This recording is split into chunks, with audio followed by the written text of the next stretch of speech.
Welcome to This Week in Real Estate with Jonathan Harmon. Listen in as him and other members of the J Harmon Home Team speak about all things real estate with local experts here in the Middle Tennessee area. Be sure to check out jharmonhometeam.com for more information and how to get in touch with our amazing team. Welcome to the show. All right. Good Monday morning. This is This Week in Real Estate. It is loud in here. It's like a rock show going on. There we go. Potting it down. Thank you, Trent.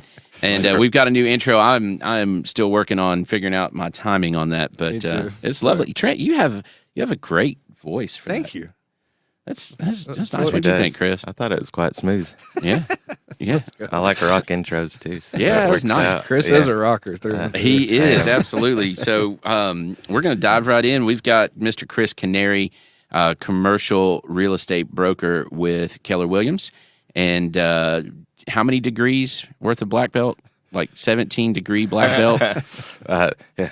Totally related. 5. I'm a 5. Fifth degree. I knew it was like that. Yeah. Basically, so just to set the tone, you see this guy, he's a little unassuming, really nice guy, but all the while that you're talking to him, he's going through his head about 20 different ways that he can break your arms, break your legs, cut your kneecaps off with his pinky, like all these different things that at least 20. Yeah, at least 20. Yeah.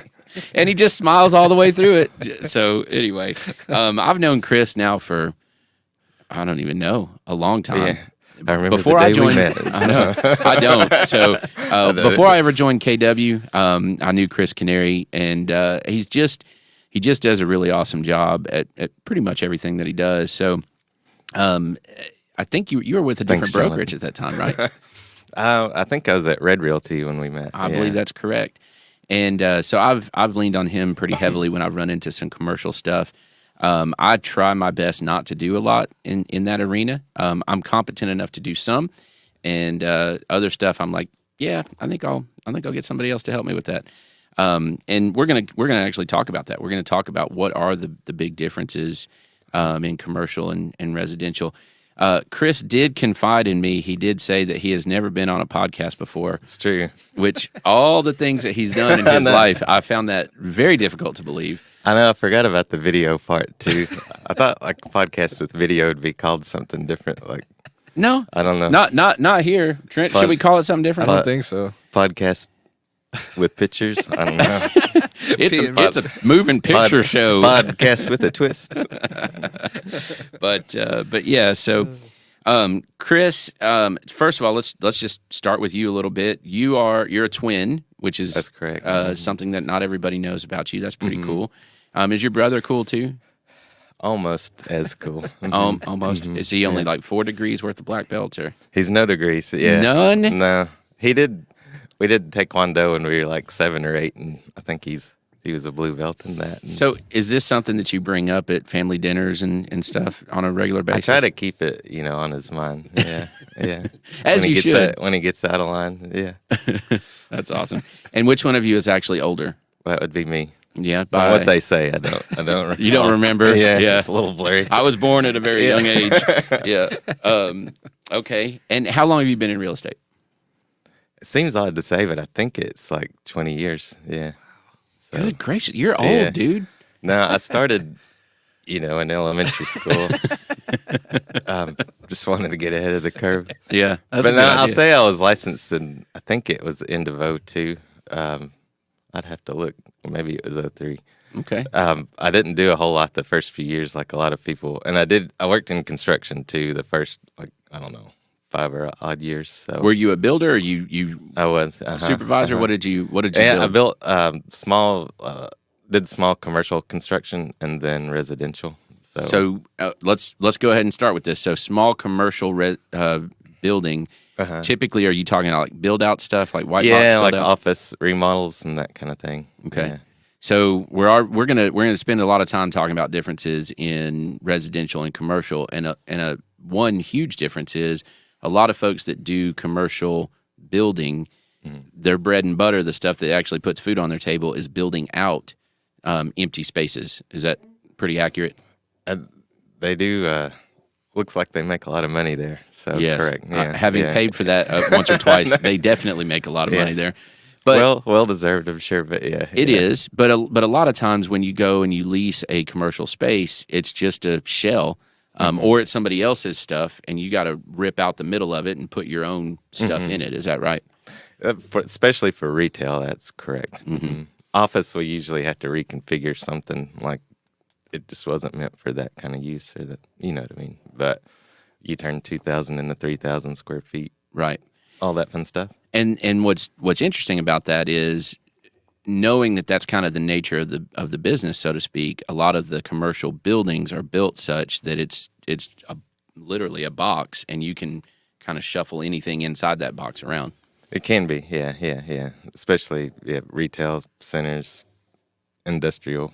And then, of course, that drives leasing, right? So do you want Correct, one space, two spaces, three spaces? How are you going to join them? All that kind of Yeah, stuff. almost all leases will have some little paragraph that says we have the right to move you at our landlord's expense. And you always know that's one of the 10 things people are going to freak out on.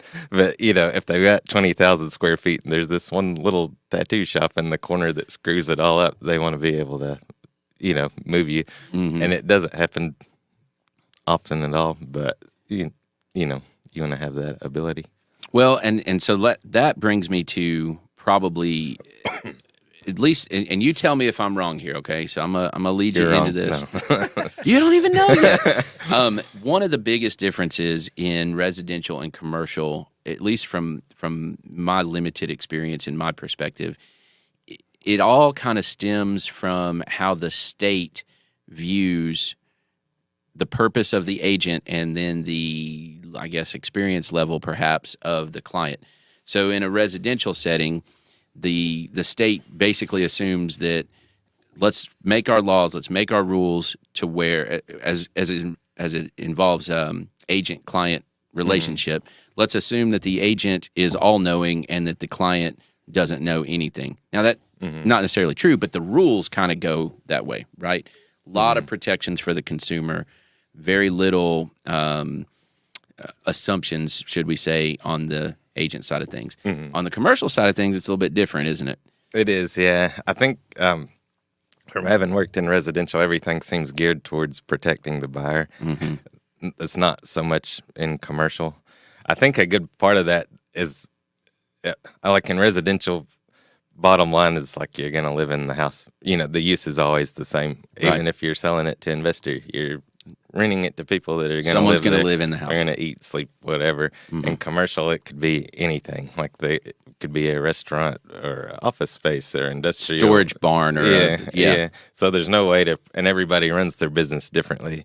So there's no way to protect a billion different ways. And nobody, at the end of the day, especially if you're like an owner user, knows their business better than them. Like I've worked with a whole lot of restaurants. I know like grease trap capacity and range hood size and parking requirements, and you get all those rough numbers in your head. But and even like cooking this cuisine versus this cuisine, I'm going to need a higher powered range hood than this one. Exactly. Yeah. And there's like I could research that to a degree, but I don't know what they're going to do. So I could steer them in the right direction. Sometimes I do know more than, I don't want to say no more than them, but know more of their requirements. Even like coffee shops, I had to talk a guy and was like, "You're going to have a grease trap." He's like, "I'm not going to have to." It's like, if you're going to have food. Yeah.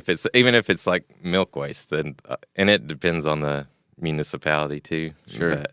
But I never want to speak for somebody. They still know their business better, but you just don't want to get them in a bad position. But I think one thing that is universal is when we employ an agent, when we say, "Hey, we need you to help us with this transaction," the assumption is that you're going to bring something to the table that we don't already have. Correct. Right? And so hopefully that's experience. Hopefully that is some kind of a knowledge base. It is a connection that we don't have. It's anything along those lines. Correct. Yeah. But the biggest thing, at least at this point in my career, probably the number one thing that any decent real estate agent, commercial or otherwise, does is to set the expectations, right? Correct. And even if you're wrong, here's some things that you might want to think about. Here's some things that you need to explore. Here's some things that's going to keep you up at night that might bite you in the butt a day before closing. Yeah. Have you checked all of these things? Grease traps, for example. Yeah. No, that's what I mean. Especially in purchase deals, and you could have 90 days of due diligence, or you could have 270. And like out the gate, I try to hit everything I can, so you're not at day 269 going, is this a problem? You know, and right. it's Can we get this thing zoned? Yeah, you're 10 days out, dude. Yeah. I know. I have. It's just how people are different. Some people are just nervous as cats about everything, and the others are like, it's okay. It'll all work out. Yeah, and sometimes I'd almost rather them be nervous as cats because they're with you trying to figure out their problems. But so do you keep ready-made checklists in your Dropbox that you can hand somebody and, hey, you're thinking about a restaurant, here's a list? Or do you just kind of keep it up here and you sit down? I mean, I do have some different checklists I follow myself. I don't, per se, hand them over because I actually tried that. Nobody really paid any attention. So I was like, well, that didn't work. Yeah. I gave you the list. Please look at your binder. Yeah, right. But I try. It just depends on what it is. A lot, like, say, an industrial group I work for, they know what they're looking for, but I still want, I really like working for like repeats, like having the same client, getting to know how they think, and say if you're on the acquisition side or whatever, you know what to look for, what they'll like, and know what they don't care about, and then you can really you have the wisdom of bumps that have already happened that you can hopefully smooth out before Correct. you get there. Yeah. So I like that. And that's in any deal, just tenant rep, whatever. So, we talked about kind of that philosophies at the state level, just the way that the government approaches those transactions and regulates them. And especially, I mean, you have the entire association, right? National Association of Realtors affects things, that code of ethics, all of those things. They still affect you, obviously, as a realtor, but the Tennessee Association of Realtors has for a very long time had kind of a canned residential contract that they have vetted out, and they modify every year because something else comes up. They've only very recently really pushed or used a commercial contract. And when I say very recently, let's say, 10 years, 12 years, 15 years, if that. Historically, though, the contracts that you guys use we don't use those much, no. On the commercial side, that contract it's vastly different. It is. Usually they're custom and attorney drafted. So after being in that world for so long, sometimes when I hear my residential friends say, like, I wrote up that offer in like 5 minutes, I'm like, that's so strange. Because, it's usually like we go back and forth for a month, just on. And that's just on one side of it. Yeah. And then you go over to the other side, right? Yeah. And then it's all a bunch of red, and you're like, I think that's going to be a problem. But we write, like, as brokers, we'll often write like the LOI, letter of intent, and that just hammers out the basic points, and we'll negotiate that. And I try to get those pretty specific, so when we're doing the PSA, the contract, there's not like more heartburn there over items we should have already negotiated. Right. Sometimes they hit them like a really high level, and you're still like in the weeds going, well, I don't want to pay for that, Sure. But due diligence, purchase price, all that fun stuff, you just try to hit. Yeah, you hit the things that you would typically negotiate in that letter of intent, and then that determines, do we even want to open up a full negotiation at this point, right? Yeah. And those can go, sometimes they go quickly, sometimes it's a long time. You're like 3 weeks later, we sent you that LOI. Yep, you sure did. Yeah. We'll get back to you. Yeah. But yeah, I think that's the hard thing. Like, I know if there's a residential agent on the other side, they're going to hand me a TAR contract. And I think they're good for some markets and some things, but by and large, you hand that to like a legitimate commercial broker, and they look like you just handed them cancer. And it's like, what is that? So. And I would say there's probably a difference in using that on leasing versus purchase as well, right?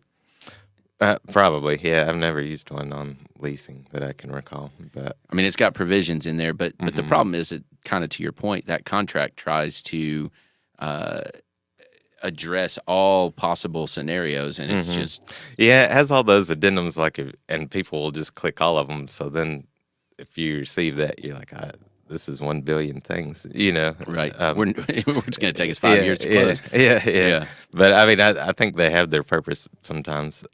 Most of the people I work for don't want to use them, and I prefer not to try. If you put in too much custom language, then it's like residential. You don't want to be a real estate attorney. Yeah, and I'm not an attorney. That's right. You are a black belt, but not an attorney. Right. Yeah. What as far as the business, for 20 plus years that you've been doing this, are you on the commercial side? Would you say you've done probably more leases than purchases and sales? Yeah, probably. It seems like there's probably more leasing. There's a lot of going commercial on. leasing. Yeah, I don't do residential leasing. I'll have people ask me about that, and I couldn't know less of it. That's a whole nother It is. thing. But probably, I don't know. I say 20 years, like it's probably been 12 for commercial. Okay, gotcha. So, which is still, Again, this is coming from a residential guy, right? The appearance is that you can get lost in the weeds in a lease contract significantly easier than you can in a purchase. To me, the purchase is, hey, here's the chunk of land. Does the use fit? That's one of my due diligences. Can we actually build what we want to build? That's a due diligence. Does it accommodate and does it inspect well, right? Is it in good shape? All of that to me fits very much like either a land deal or a, similar to a residential. But you get into the leasing, and holy cow, it can get way convoluted. It can. It's a lot of legalese. A lot of times, I remember one landlord in Nashville used to have some line he would stick in just to see if people read them, and most of the time they didn't catch it, and it would just say, "You acknowledge that I am the supreme being," and something else like that. And I was like, "That's awesome." Some people would sign off, "Yes, you're the supreme being," and really, yeah, and so, and it is strange. Like you'll work them to death, like back and forth, and then still like two sides of attorneys and two brokers. You'll be like the day before signing, you're like, "That line's goofy. Like, how did we all miss that?" Yeah, but it can vary. Like, I'm going to add that to my residential lease. Yeah. I'm absolutely going to do that. It was something else, and you acknowledge of the supreme being. Maybe it, like, I don't know, you had to buy him a horse or something. But that's hilarious. That's awesome. But yeah, even like little retail spaces, like in a Kroger Center, those typically are long leases. So it's like 60 pages for 1,200 square feet or whatever, and that can be intimidating. It can. Well, because it gets into basically everything. Who's going to build it out? Who's going to pay utilities? Who's going to pay to sweep the front sidewalk? Who's going to, like everything. If the roof leaks, is there a cap on that? Yeah. I know I have a Hispanic tenant that I like working with, and we've done multiple deals, and it's funny, I'll had to have the lease, and I always like go through it too, but he'll always I'll say, "Did you read it?" He'll just say, "It just says if I don't pay, I don't stay." And I'm like, kind of. Yeah. There's a lot more to it than that, but we can start with that. Yeah. That's in there too. Yes. What about time frame? So, typically on a residential situation, we're 30 to 45 days. We identify the property, we make an offer, we negotiate it out. That happens in 3 days is a long time, worth of negotiation. And we're 30 to 45 days to get to close. We close, people move in. Hopefully we follow up with them throughout their lives, and that's pretty much it. Talk to me about timeframes on a residential or on a commercial. So I want to open up a new store. I need some retail type space. I approach Chris Canary. How long is it going to take for me to be able to start working on the space that we identify? And like you're saying, we just find it. Like I represent the tenant, and you represent. Yeah, I'm the new tenant. You represent me. I want that space right there. Yeah. How long till I can open my store? Yeah, it depends on what it is, but and what it was previously used as. If sometimes you can plug and play. If you're a retail use. Well, let's pretend that I don't have to do much modification. We've identified it, and now we're going to write that LOI. What are we looking at time frame? It still depends on the landlord. say you're like one of the buildings I lease for on the square. If you're Mm-hmm. like, I need to get in March 1st, and you like it as is, that's going to be a struggle, but it's probably possible. You Oh know. wow, so it can go pretty fast. Well, like them, like I was thinking of like that Truist building, like they have all their ducks in a row. So I write up the LOI. We have the same format. I send it to the attorney. Of course, I have to kind of like stay on Yeah, everybody. come on, let's go. Not that they listen a lot, but you know, they know what they're doing. They draft it up. It depends on too, like a lot on the tenant. Like a buyer, like are they going to read it for like 3 weeks, or are they going to just do it? You know, and there's no wrong answer. you know, Right. whatever they need to do, but it can go that quickly. But often you're a few months, you know, 2 or 3 months out. It just depends on the attorneys a lot of the times. And Well, let's pretend I don't know anything. What expectation are you going to set with me? I mean, are you going to say, you know, budget 3 months to get your space negotiated, and then construction? Obviously, that could be. I mean, who knows, right? yeah, But I mean, what would you tell me as a new guy? I'm looking for a retail space. I haven't identified it, you know, but I'm not super picky, whatever Yeah. that means anymore. You know, yeah. If it's something that's not too hard to find, I mean, 3 months out's not unreasonable. okay, With the little guys, like I say, little guys, like, you know, say you own $10 million worth of retail centers, you'd still be a little guy compared Sure. to some REIT or whatever. Those you can generally move quicker on. If it's less layers for the decision to go yeah, through. if it's like, you know, a big corporate owner, sometimes they go quickly, but usually, you know, somebody's checking in with you, and or you're checking in with them, and it takes forever. Sure. It's hard to say, but I get beat up a lot on like your grocery store deals because they just the real estate business isn't their main business; it's selling groceries. So Right. it's understandable that's low on their list, but it does seem kind of crazy when you're like, I turned this in May and it's October. You know, That's a long you know? time. Yeah. Yeah, I get a lot of like, well, like I call it like amateur negotiation. Like, well, it's vacant, shouldn't they be? And like, they have so much money, they just don't really care. You know, they're happy to have you, but they're not in a hurry. You know, Right. either. It doesn't hurt them for it to be vacant for a couple more months. Yeah, when people ask me about commercial real estate, what that's like, I always think it's like just have, and I don't mean to sound negative, but like you just have somebody follow you around all day long and say, "Have you heard anything?" Because that's pretty much, you know, you're always like, "I'll tell you if I hear Yeah. something," but I think that's so. Again, that experience that I've had, it's just been. You're right. It's a longer lead time period. The pace that people work, it's just different, and probably a lot of that has to do with, like you said, the usage, right? So you own, you know, a couple $100 million worth of commercial real estate. You're just not going to be in a huge hurry to rent this little 1,500 square foot parcel. yeah. I think that a lot of Because times you don't have to be. Yeah, a lot of times they're just, especially now, they're just a lot of companies are just understaffed, and it just takes a long time to process. And I think that's where if a residential agent tries to do commercial, they get frustrated. But I know you always hear that commercial agent didn't call me back, but I'll be in a meeting and a residential agent will call, text, and email me in like 30 minutes. So like I just can't talk to you right now. I think that comment was directed at me. I'm feeling a little guilty right there. I'm pretty sure I've actually done that. Yeah, but Yeah. it'll be okay. But Don't you want to sell this place? Yeah. Right. But I know they're like, especially the last year, if you had buyers, y'all had to move quick or you missed out. So it's not necessarily the case.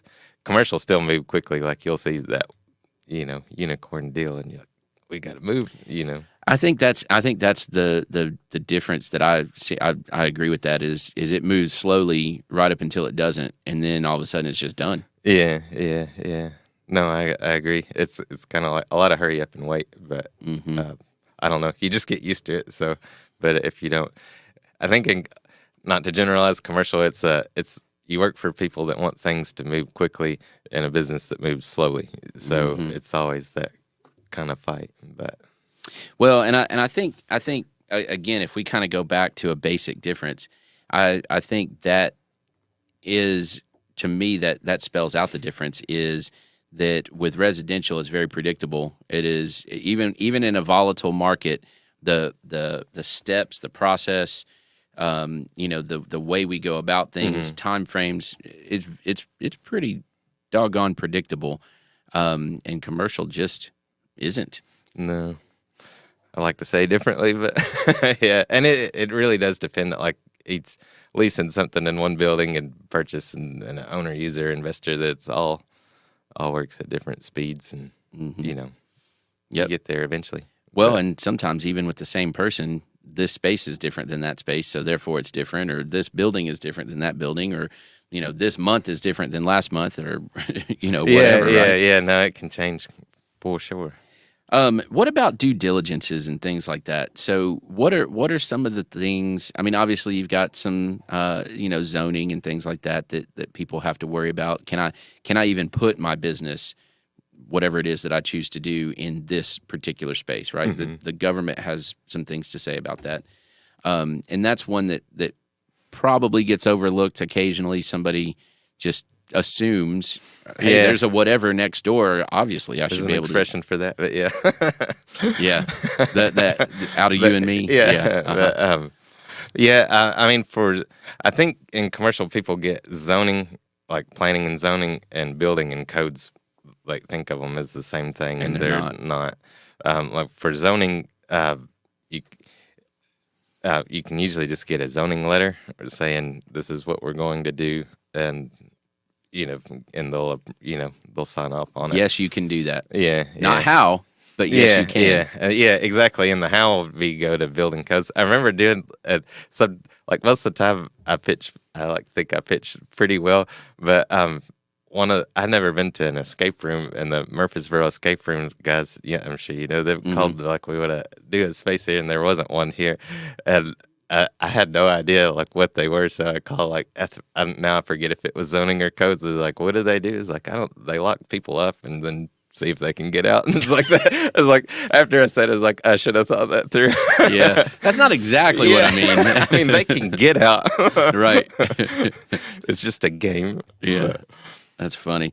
So, what are some other things though in that due diligence realm that people tend to kind of forget about when they're mapping out their time frames, when they're mapping out their flow chart or whatever? What are some other things besides zoning? I mean, that's where we start probably, and obviously, the size. Will my business fit in this space? Yeah. But what are some other due diligences that people sometimes forget about?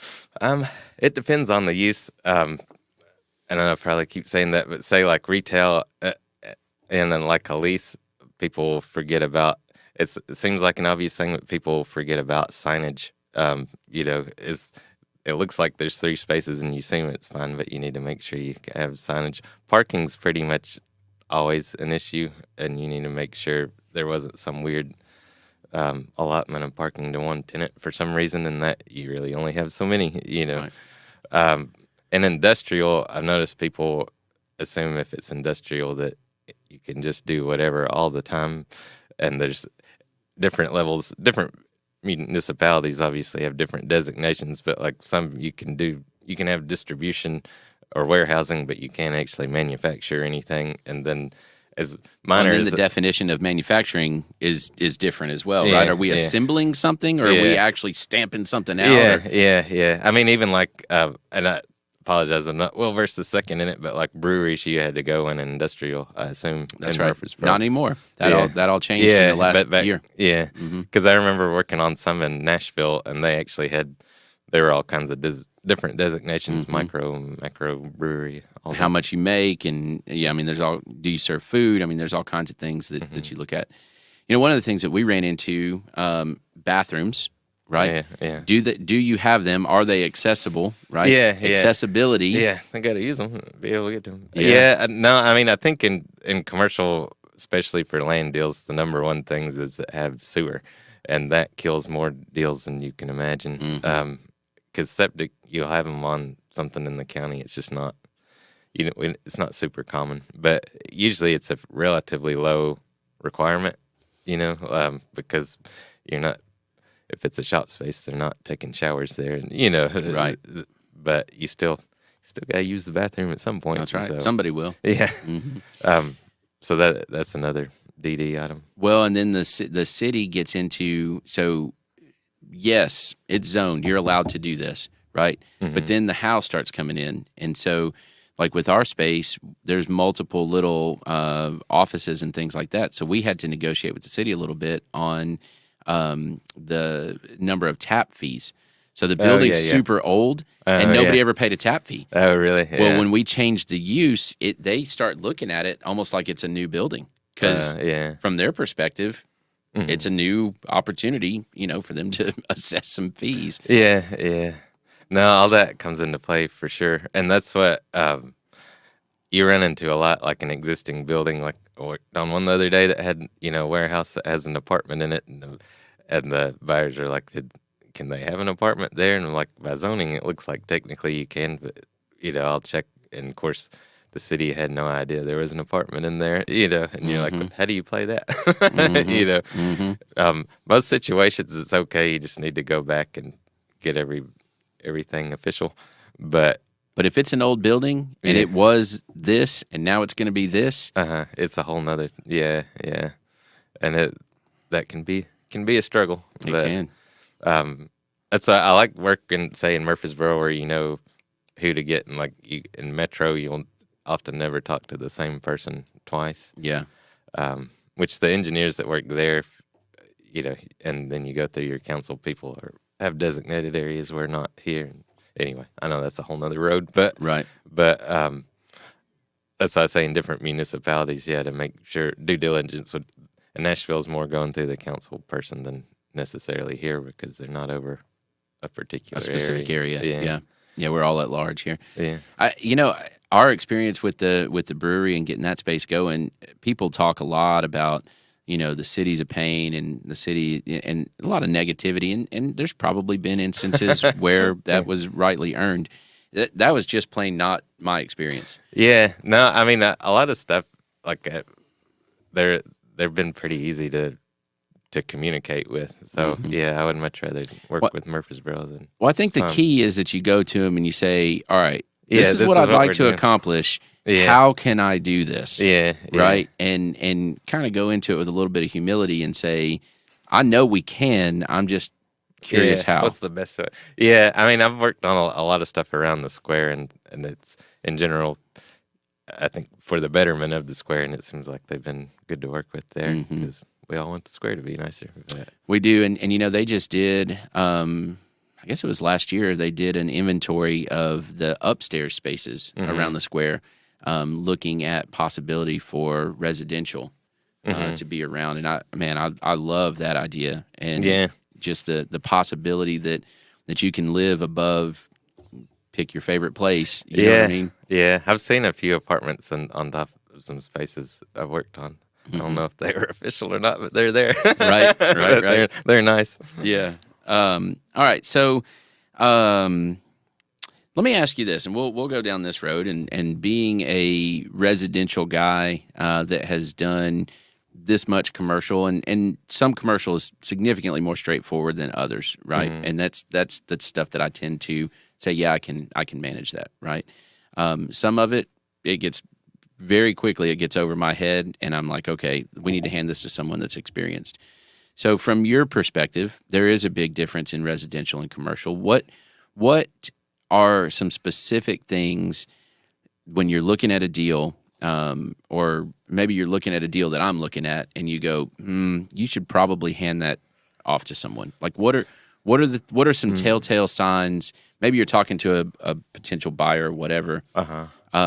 What are some things where you say, you definitely want an experienced commercial agent, not just kind of a general practitioner? I don't know. I mean, I would think most. But that's fair. You're not going to hurt my feelings, so go for it. I don't. It's a hard thing to if you just do. I look at it like I know like a lot of full-time residential real estate people don't really love part-time agents that work a full-time job or whatever. Sure. And of course, we all got to kind of start there. But if somebody that sells one house a year, are they as competent as you that sells, however, I'm sure it's a high number. And so the confidence level and experience is just incomparable. So I'd say the same if you did one commercial deal a year, whatever that might be, you're not really building on much experience. So it's just hard to say as far as like a sign. I know what you're asking. I would say probably most of the time you probably shouldn't do it, but there's plenty.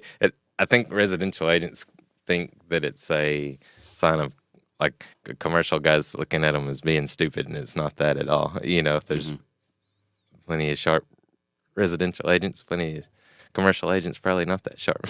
Right. It's what they work in every day. Well, do you think it goes both directions? I mean, in other words, if a buddy came to you and said, "Hey, man, help me buy a house," do you think it goes both directions? Would you say, I'm going to refer you to somebody that sells 60, 70, 80 houses a year?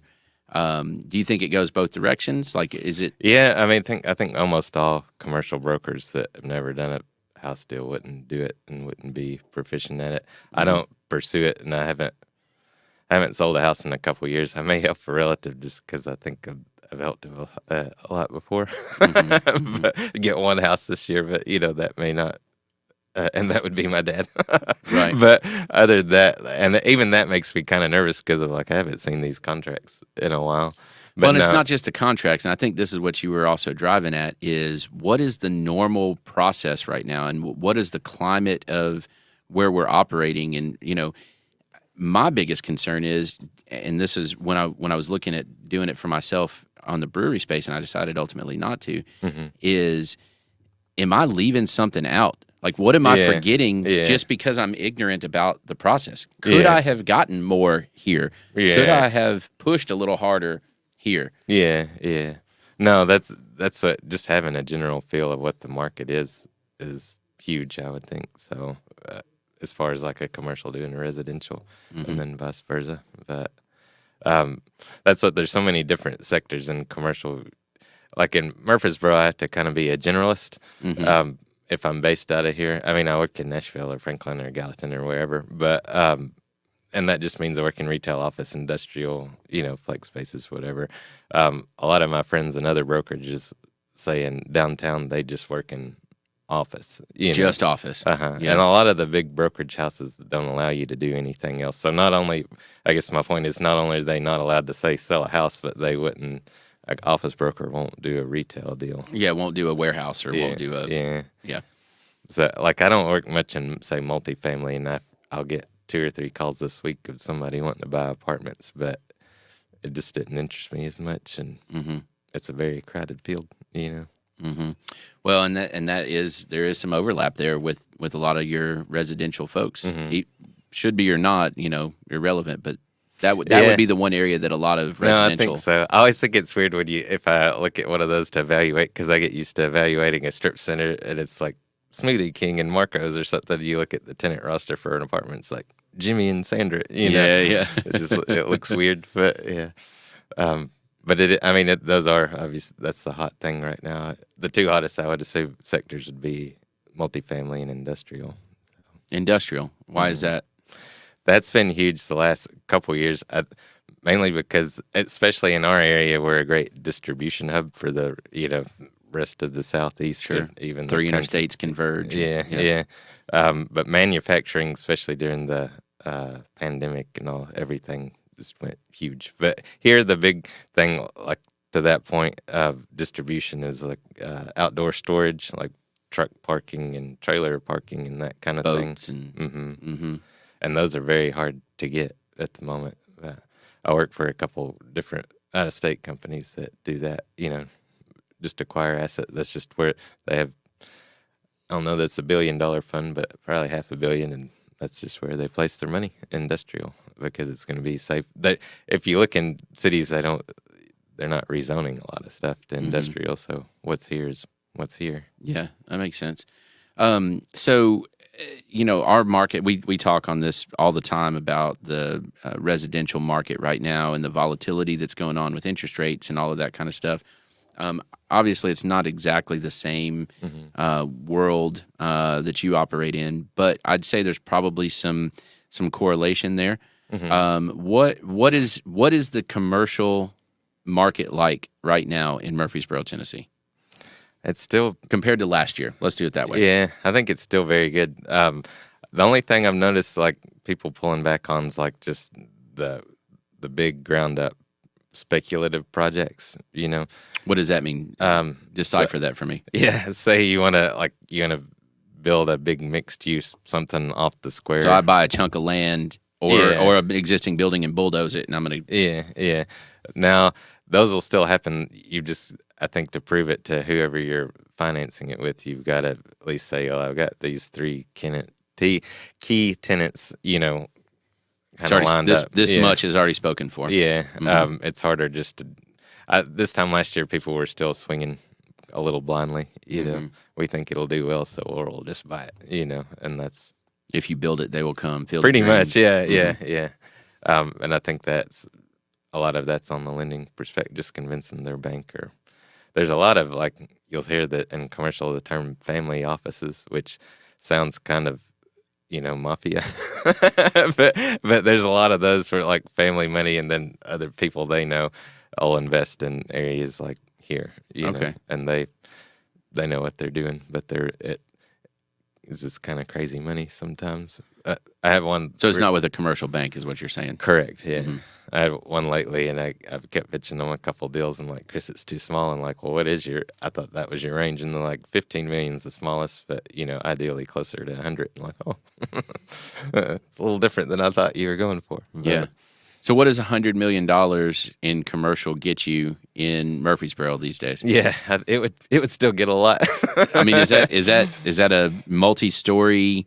What? I mean, seriously, what is that? Yeah, I have no concept of that. Yeah, $100 million house doesn't exist that I'm aware of in Tennessee. You know what I mean? No, most of the time those are going to be bit large industrial, 300,000 square feet or something like that. Mixed in with something else. It'll be package deals, I guess. So it'll be multiple properties, not necessarily one property. I see. And that's what you see a lot. You'll see. They'll call them portfolio sales, but it'll be 6 different deals in one. So one of the things, compensation is a little bit different. Obviously, if you sell something, that's one thing, but if you lease it, that's a whole other thing. There's a valuation. If I built commercial and I wanted to hire you to lease it out, I'd have to have some upfront operating cash as well, and then I'd collect residuals on the back end of it. How nervous would that make you if you have a $50 million warehouse, 300,000 square feet, and one tenant occupies that space? Yeah, that's why you want that tenant to be Meta, right. Or some Google or whatever. But it's weird. That's weird how different people look at things. Some investors are only single tenant. I don't have to worry about it.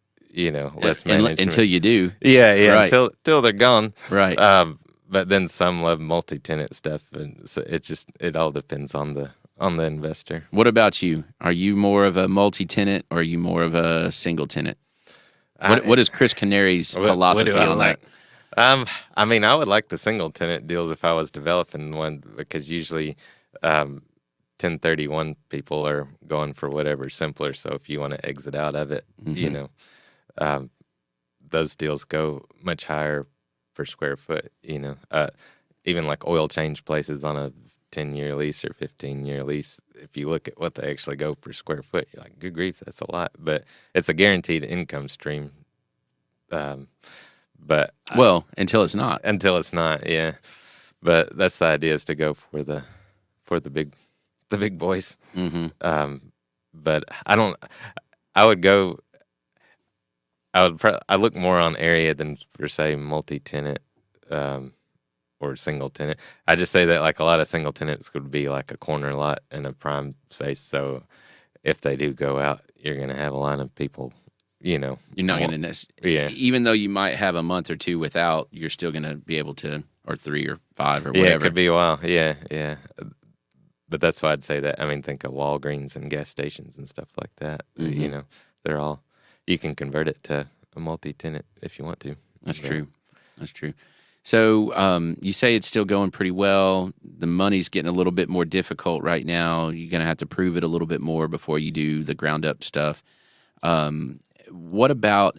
I would think that you, just based on the pace that you're getting things and the number of inquiries and things like that, you kind of have a leading indicator into the overall economy of at least our area, right?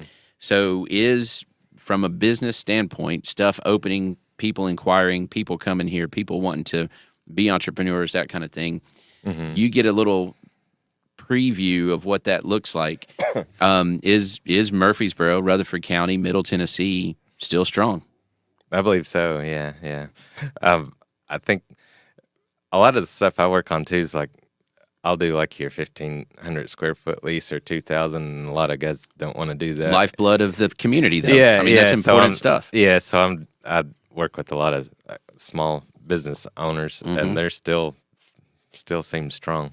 So I know I get that like 2 or 3 times a week. I'll have somebody say, "Chris, since that pandemic, stay with me. People are gonna lease less office space." And like, I kind of thought about that before.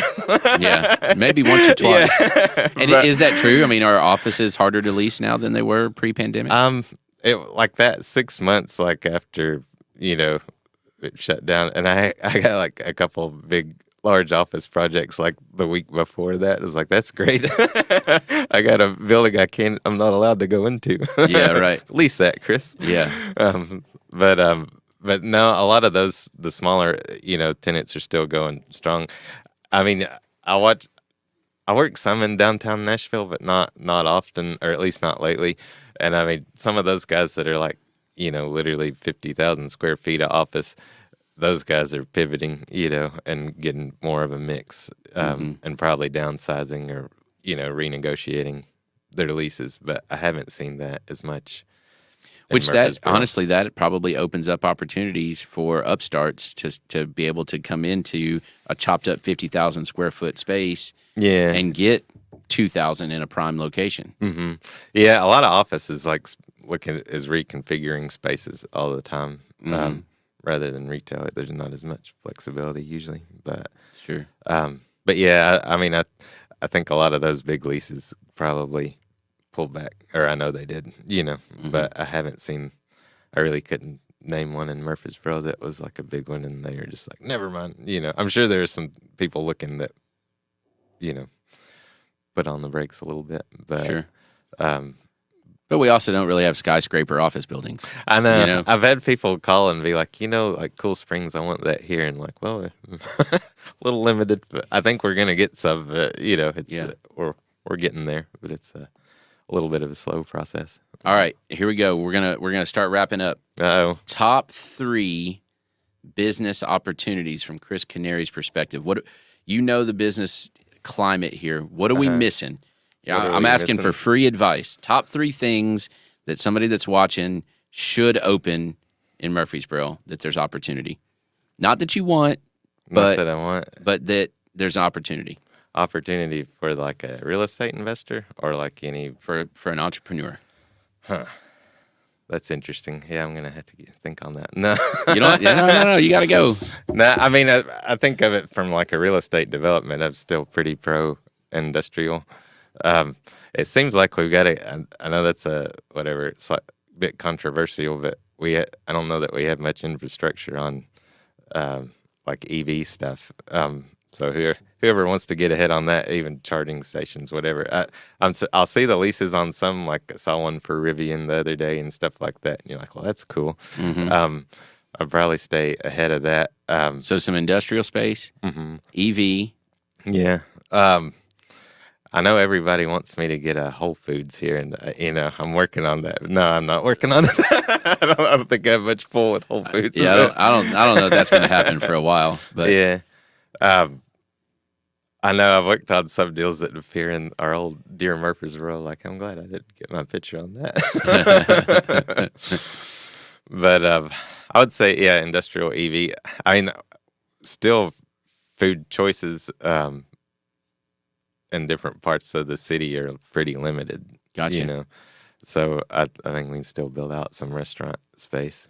Which is amazing, because Murfreesboro has a reputation of having like every restaurant known to It man. does, yeah. And I guess I say that, or I have people, and I remember saying this years ago, and then the DOJ like had a quote that said, Chris Canary thinks there should be more restaurants in South Murfreesboro, and then like the first comments like, that's the last thing we need, and it's Sure. just, you would think alleviate traffic, people don't have to drive across town to go whatever. Well, I think that's smart. I think that the idea here, and we talk about this, I say it jokingly all the time, but it's actually probably true, is that Murfreesboro is 45 minutes from Murfreesboro. It is, yeah. And so if you want to go to a restaurant, if you live in the Siegel area and you want to go to a restaurant that's over on Medical Center, as mileage-wise, that's not very far. Yeah. But that's going to be a 20 to 25-minute drive. It is. I mean, it just is. Yeah.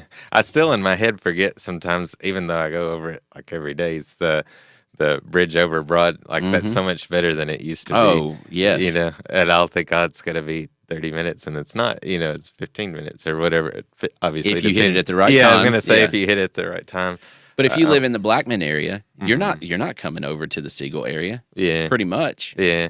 No, a lot of these, especially like retail restaurant guys, if I'm talking to their rep that's in New York or wherever, it's always, everybody always looks at the interstate and they're like, we want to be there, by the interstate. But I try to explain to them, like, people that live over here don't go over here, so you need to pull your demos, from here. You almost have to look at Murfreesboro as 2, maybe 3, maybe even 4 cities, the way it's divided up. Yeah, because, somebody in Las Casas isn't going, to our office area, That's right. Christiana's not heading up to the soccer park. It's too far. Yeah. So okay, good, good opportunities. All right, man. Well, I appreciate you. I appreciate our friendship and the things that you do for our community. There's all kinds of stuff that we could keep going on, but I think we're out of time. So, how was your first podcast? I liked it. I know it looks like you give massages in here. It's a nice little relaxing room. I do not. Trent might. I'm not sure. Sure. Yeah, Jonathan does. You don't want that to happen. I promise. Yeah. But no, it was nice. It feels weird, but yeah, it's a nice room. You were gentle. I told you I was going to be. Yeah. That's cool. Well, if you need help with commercial stuff, call my friend Chris Canary. If you just want to bounce some ideas and get a pulse for, you've got this idea, you want to figure out where it goes, you want to figure out if it's even feasible, he's a good place to start and can give you some things to start researching before you spend a whole lot of time and a whole lot of money. It's true. It goes quick. Yeah. It does. Yeah. It does. So start with an expert, and he's a pretty darn good one to tap for that. If you have residential needs, I feel like I'm probably a pretty Excellent decent choice for that as well. So you can reach out to me. And then, of course, Trent, you let me forget our friend Bryan Nale over at Primis Mortgage. Bryan does an awesome job on that residential lending side of things. I've actually talked to him, 4 or 5 times in the last couple days about some different scenarios, and their move to Primis allowed a lot of cool things to happen that he couldn't do before. So if you've got some unique circumstances on the home buying side of things, give me a shout or give Bryan a shout, and we'll get you guys together on that. So thank you, Bryan, for always supporting Spread the Positive and the mission in our community. Yeah, thanks, Bryan. Trent, He you got just left anything? a really awesome comment. He said, I heard a few years ago that west of 24 Murfreesboro would be like the 5th biggest city in the state. Really? That sounds pretty accurate. Maybe. I would like to verify that, but I bet that's not pretty close. I bet that's not wrong. Yep. Yeah. So pretty cool stuff. Yeah, thanks, Bryan. Thanks, Chris. You nailed it, bro. It's always a pleasure. Yeah. So good, man. All right. Well, I guess that's it. Trent, you got anything else to add? No, just thank you. Thank you to everybody involved. And that Thanks was for great. having me. Yep. Yeah. Were y'all all happy with the Super Bowl outcome? Man, that's scripted. Sorry. You think it was scripted? Oh, come on. I'm sorry. The Come Chiefs are the on. new Patriots, man. Man. It's, Come on. it's annoying. Anyway. No, that was a fun game to watch though. Till the very end. But yeah. Okay. Yeah. Sorry. I won't go there. thought you were going to go like Chinese balloon related somehow. Well, yeah, there's that. Yeah. That is just fascinating to me. It is. Now we've got little balloons, or I think. I don't know. I just don't. The stuff over Michigan, and I don't I know. don't All of understand this it. stuff is weird. Yeah. Anyway, whether that's a whole, we should Conspiracy start. corner. I was gonna say we should start a little conspiracy podcast. Oh, that's Probably good get the stuff. most Somebody like just lose their balloon. Like, oh no. Yeah. And you remember the song? Was it Nana that did the 99 Luftballons? That song back in the 80s, and so I wonder if I'd some like of to those. say yes, but okay. Yeah. Forget it. Maybe a Never little mind. before it. Good talk, Jonathan. Okay, let's rock it on, up. man. Thank you so much, Trent. Thank you for watching. You guys have a good rest of the week.